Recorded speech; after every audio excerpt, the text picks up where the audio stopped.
Hi, hello, welcome to Unchilled Yapping or Zelda Talks a Lot. Not sure what I'm calling the channel, but welcome. And today we are talking about this book called Nestlings by Nat Cassidy, right here. Normally, I like to do this thing where I like give a recap of the book or a synopsis, a recap, and then my thoughts and feelings. But I just want to get into this book and ask the question, why is it so popular? Why is it so popular on Book Talk? Why is it so popular on YouTube? Why is it so popular on Goodreads? Why is it so popular on Books of Horror and these other groups that I belong to on other social media platforms? I don't understand. But I think my problem is I went into it wrong.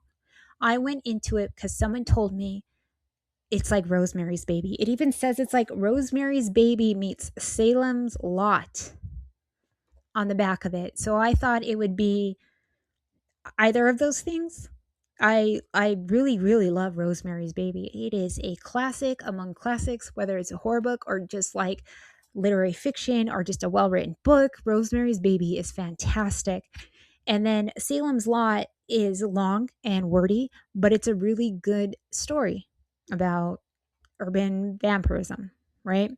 In small towns, and it's great. Both of those books are great. And so if you're going to compare yourself to those two books, I wanted it to be good. Not necessarily great, because how can you, if the goat of urban horror is Rosemary's Baby, then you can't beat that, but at least be good to be compared to it, right? Like if you are compared to something, you should be like it in some way. And the only thing I could think of that it's like Rosemary's Baby is it's a isolated woman, old creepy people in a fancy apartment in Manhattan. That's what I got for it to be close to Rosemary's Baby. And Salem's Lot is, I guess, vampires, but in this book they're gargoyle vampires slash bug eaters. Very strange.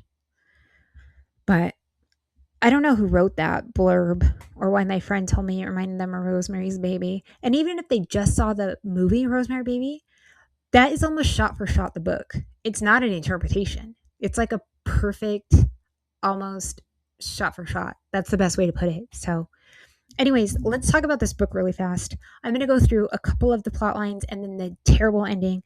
And then I just want someone to tell me why they liked it, because I don't understand. So let me first preface this by saying I almost DNF'd this book so many times. I put it down, I had to restart it, put it down, and had to restart it because it's boring, even though things just keep happening.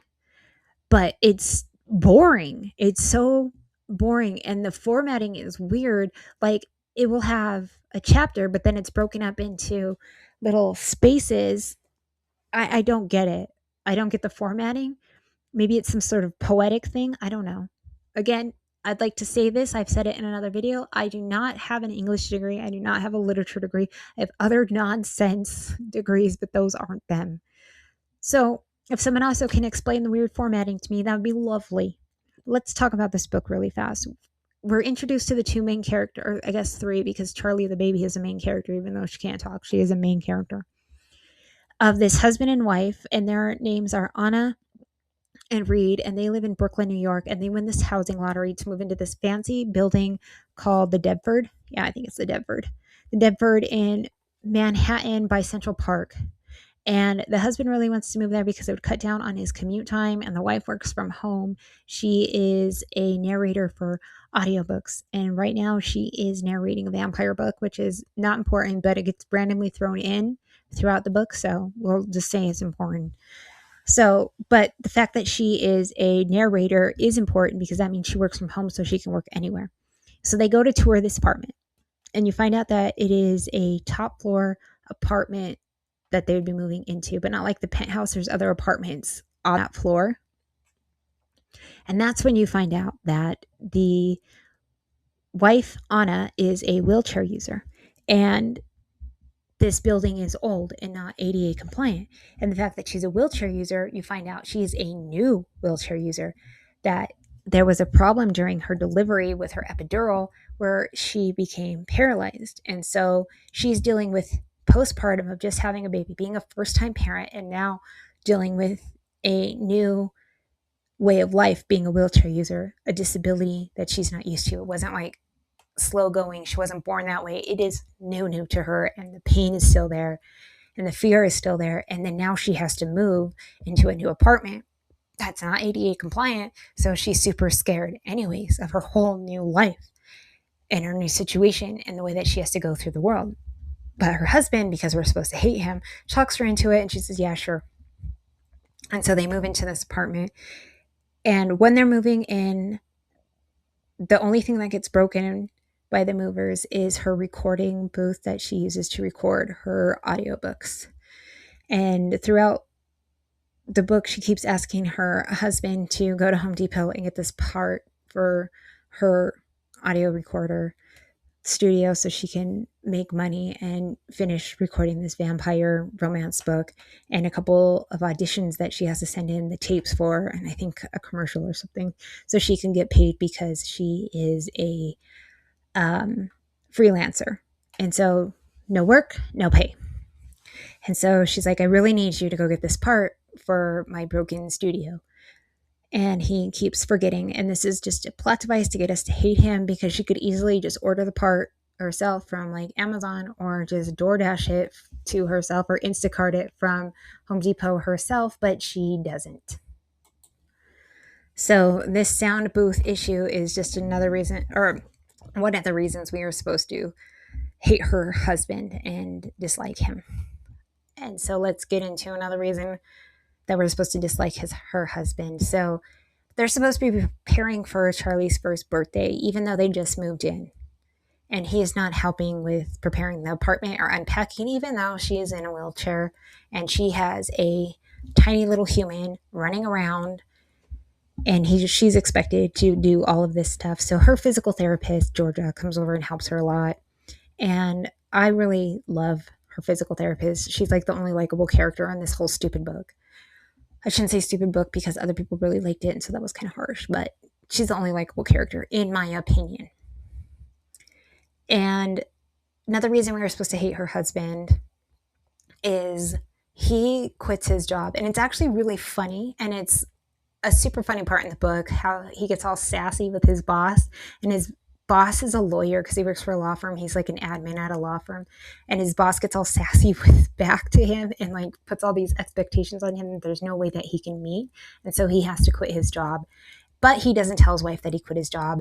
And here in America, if you need a health insurance, you have to have a job, or you have to be married to someone with a job that is not a independent contractor like she is, because she's a 1099 employee, and so she doesn't get employer health benefits. And in America, you get your health benefits through your job. So by him quitting his job, they lose their health insurance. And she has a baby. Babies cost a fortune, and they're always going to the doctor. And she is also needing physical therapy and is a wheelchair user and had major surgery, and she's probably on some medications and stuff. And he left his job, so forfeited his health insurance. He's a dick for doing that and not discussing it with her. And then just to make things worse, he never tells her that he quit his job. He like keeps it a secret. And instead of going out and looking for a job or staying home and helping her unpack and clean the house and get it ready for this birthday party, he goes and pretends to go to work every day. Yeah, he's that guy, pretending to go to work. And yes, he's so dumb. And one day when he's hanging out in the lobby, he does end up getting a job, but he ends up being an independent contractor as well, because he sees this lady who lives on the rich side of the building, and he just becomes infatuated with her, which is kind of cute. He like gets this like weird crush on her. Not like crush, like infatuation, because she's like glamorous, but she's like 70. So it's not like a sexy kind of crush. It's just like this infatuation. And I don't know if that goes to like vampire lore or whatever, because you know how when vampires become vampires, they become like sexually irresistible. Maybe that has something to do with it. Or maybe she's just a very interesting, cool old lady. And one day he's like talking to her and they become like friends. And then on a different day, she's like trying to help this young man out because it appears that he's had too much to drink, but there might be sinister motives and he didn't have too much to drink. Maybe she drank him. I don't know, maybe. And so she helps him get this young man up to her apartment, and she's whinging about like how since she gets so many emails and people want to have her do interviews, and she also manages, I think it's her granddaughter's acting and modeling career, and there's so many emails, blah, blah, blah, blah. And he's like, I can help you with that. And she's like, I will hire you to be my personal assistant. And so that's how he gets a job and starts making money. And she's actually very generous and pays him really well. But again, no health insurance. I'm just bringing that up as a medicalized person. Health insurance is super important. Anyways, that is another reason we are supposed to hate her husband, because he does take a job, he lies to her, says he's going to his other job, but he's really working half days and then not coming, hanging out with this old lady and hanging out with her rich friends and running errands for them. And he's only working a couple hours a day, and he's not coming and helping her with the baby or helping her unpack or helping her get stuff ready for this birthday party. Nothing. And then there's another side plot where they think they have bed bugs, and that goes on for pages and pages and pages and pages. But it's really just to point out that the little baby Charlie has bug bites on her, or like 2 little bite marks. And that is supposed to be spooky, but also way too many pages on what bed bugs are and how they've had bed bugs before and how New York is infested with bed bugs, blah, blah, blah, bed bugs, bed bugs. So there's lots of reasons to hate her husband. Let's get to Anna's little storylines. So one of the storylines with Anna is she has a physical therapist, awesome lady. Lady finds a key in the hallway, gives it to her, and she ends up keeping this key. The physical therapist thinks it might be for her apartment because she finds it in her hallway, and it's not.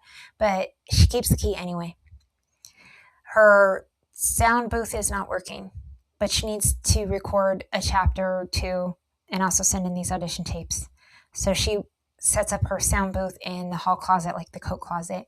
And one day when she's in the coat closet, she hears this like very weird musical tone. She doesn't understand it. And so she can't record that day. And then she tries to record another day, and she hears crying through the wall. And she realizes that in the apartment next to her, someone is crying.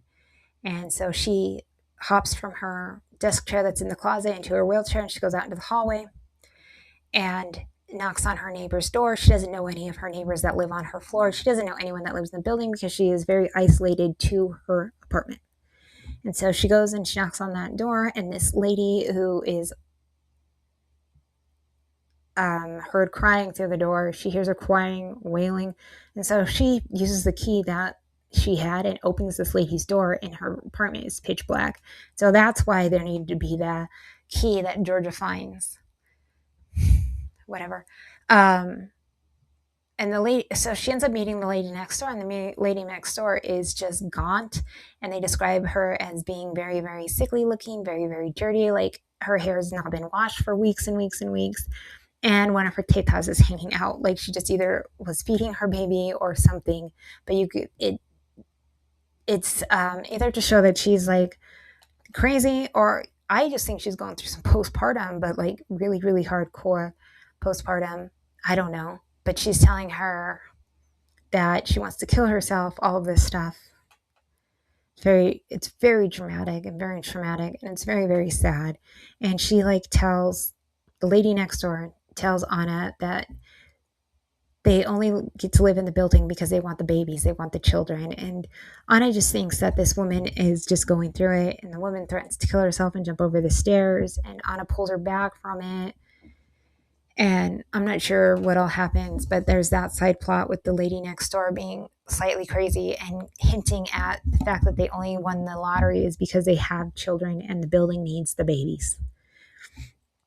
So we find out that she has a crazy neighbor next door, and so that happens. And well, we'll get to the party. Now we're at the party. So we went through why we hate the husband, the weird bed bug situation that aren't bed bugs, and then the party. Oh, and there's another weird thing that happens before the party. Anna goes into Charlie's room, and Charlie, she can't understand what's different about Charlie's room, and she looks out the window and she keeps looking out the window, and then she realizes that the building has gargoyles all over it, all over the roof or whatever, and one of them, the one she can normally see from Charlie's room, is missing. And also there's like the window keeps randomly opening in Charlie's room, and there's also like this like goo on the window every once in a while. And so that's weird. Charlie's window is opening and there's goo and there's a gargoyle that she sometimes sees and sometimes doesn't, which could be she's either going crazy or the gargoyle's moving. I don't know. I don't know what they want us to think, but it turns out later that the old people are gargoyles. But anyways, so those are all the things leading up to this birthday party. Then the birthday party happens, and her friends come over, and her husband's super excited to show off that he knows all these rich people, lives in the rich part of Manhattan, and they all come in from Brooklyn and from the Bronx and from wherever else in New York City, the five boroughs or whatever, to their beautiful fancy apartment over by Central Park. And he just wants to show it off because he likes hanging out with rich people and pretending to be rich. So, and then a couple of the people are like, oh, can we go up to the roof or over to the roof access and check it out? And he's like, yeah, sure. But forgetting that his wife can't go because it's not accessible to her, which is just rude. And she's like, oh, I'll stay back and watch the kids, because she has Charlie there and a couple other of their friends have kids. And her author friend stays back with her too to help her watch the kids. And while the friend group is up on the roof, they run into the old lady, and he's like, oh yeah, I work for her. And that's how later his wife ends up finding out that he lost his job at the law firm and actually works as a personal assistant for the rich old people that live in the building. And so I think going out onto the roof is just a plot. There's a couple of things. It's a plot device to, again, show how like isolated the wife is, because she can't even hang out with her friends when they come over. How much her husband just likes showing off that he's rich, but he's not. He's poor. He's a poor, but living in a rich apartment, but he's pretending to be something he's not. And then also to get him to admit or tell his wife that he lost his job and he works for the rich old people. And then this other thing that happens is while they're all outside, Charlie, their daughter, attacks another child and bites this child. Like bites and bites him. And so Charlie is a menace. That's what I gotta say about that. Charlie is a menace. And I don't think it's her actual birthday. I think it's the weekend before her birthday.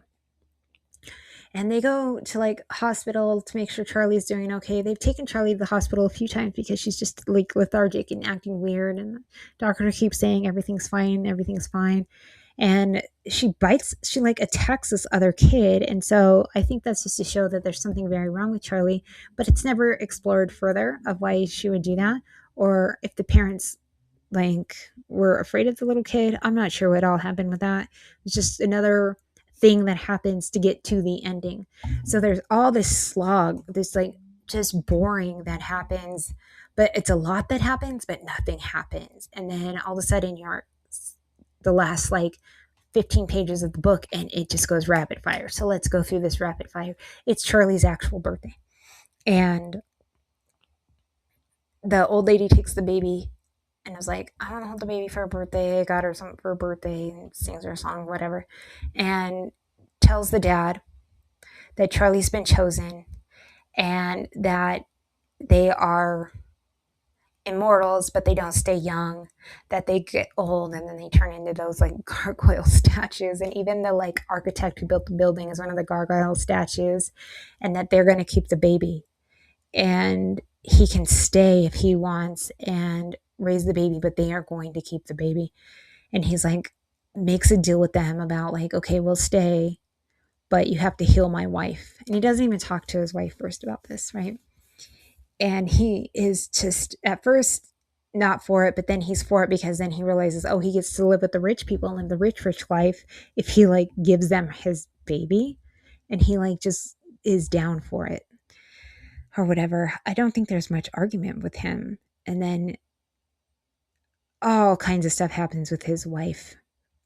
too much detail, but here we go. Frank shows up there. Frank ends up dying. Frank, remember, is the old landlord. Frank's a bad person. Um, the husband tells Anna, so Reed tells Anna that he's going to give them the baby and that they're going to heal her. And she's like, no, you can't have my baby. And there's a fight. And then she ends up paralyzing her husband. And then she ends up murdering her husband.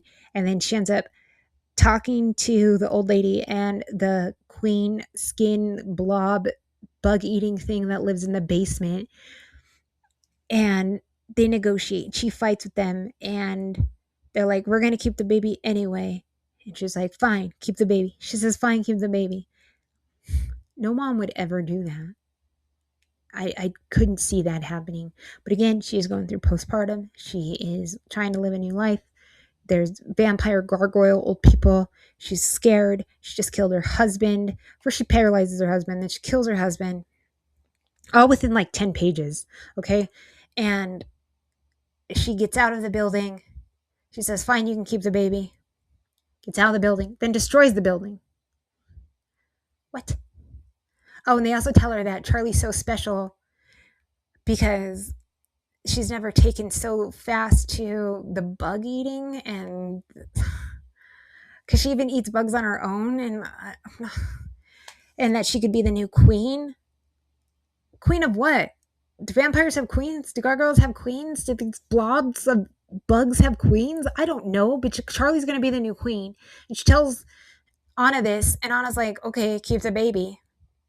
Because she like holds the baby, holds little Charlie, and Charlie doesn't want to be held. Charlie only wants to be with this old lady, and Charlie can hear the music too. It's this whole stupid thing, and it's just like rapid fire, rapid fire, rapid fire. It's so slow going, and the pacing's so stupid, and then it's just like so fast. So I'm like, what just happened? And had to reread a whole couple of pages, like go back and be like, what are they even talking about?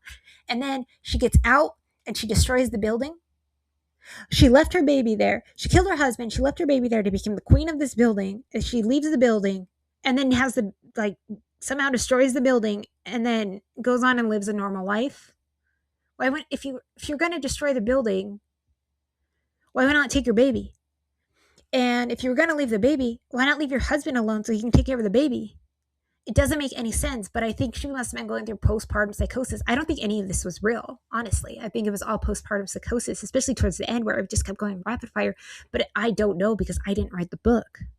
So that's how it ends. And then it ends with Anna living a happy life, saying that she couldn't take care of the baby after her husband died and like when the building fell or whatever happened, and that her like parents are taking care of the baby or something, and she's just living her best life, and she's getting real comfortable in her wheelchair, and she's really happy, and she's not raising her baby or she's not married. So I don't know what to take of this or what to make of this. So if you do, please help me. Please help me. I just don't think I either didn't understand this book or it was just I expected too much out of this book.